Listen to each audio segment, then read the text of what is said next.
Là, je vais vous montrer une astuce de triathlète élite. Je vais vous montrer comment les élites, les triathlètes élites, mettent les chaussures sur le vélo aux premières transitions pour aller au plus vite et perdre zéro temps en mettant leurs chaussures. Voilà, en fait c'est très très simple, vous allez voir. Tout ce qu'il faut, c'est des chaussures de vélo, soit de triathlon, soit de vélo normal, avec quelque chose ici, donc une languette ou un U attaché à la chaussure. Vous allez voir après pourquoi.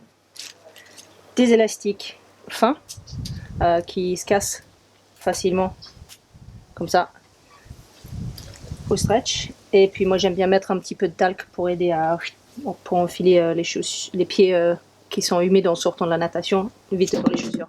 Voilà, donc ces trois choses là. Donc là j'ai mis les chaussures sur le vélo, dans les pédales. Et puis avant de faire ça, j'ai mis la vitesse dont j'aurai besoin à la sortie de transition quand je saute sur le vélo. Il faudrait avoir une vitesse de manière générale sur quasiment tous les triathlons, à part les triathlons où on commence en pente. Il faut mettre la plaque, plus une vitesse plus facile derrière pour pouvoir accélérer assez rapidement et pas être obligé de mettre la plaque tout de suite. On met un peu de talc dans la chaussure, une bonne dose qu'on met devant dans la boîte de chaussures et puis derrière, puis on vide l'excès.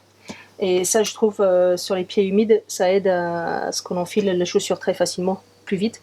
Et puis aussi, ça a l'avantage d'enlever l'humidité du pied pour réduire un petit peu les frottements dans les chaussures et ensuite pour le course à pied. Donc à part si on fait un Ironman où on met des chaussettes, ça c'est quand même assez important. L'important, c'est de mettre le pédalier à 90 degrés avec les chaussures droites devant. Simplement parce qu'il y a comme ça, il y a quelque chose pour attacher les chaussures. Donc gauche derrière, droite devant. S'il y a sur notre anse, on a des encoches pour le garder ouvert, on fait ça. On essaye de plier un petit peu pour que ça reste bien ouvert. On ouvre le velcro en bas pour que les chaussures soient aussi grandes possible quand on enfile le pied dedans.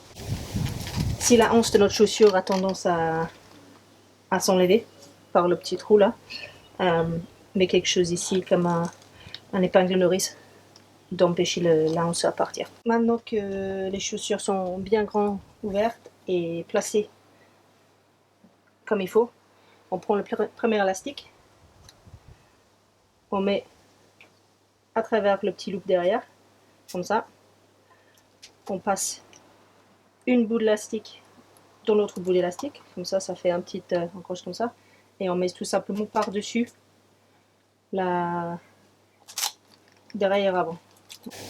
La chaussure gauche, en faisant un loop, et on met ça, je vais vous montrer ça de plus près juste après, on met ça à travers le blocage, le petit bout de blocage rapide arrière. Je vais vous montrer ça.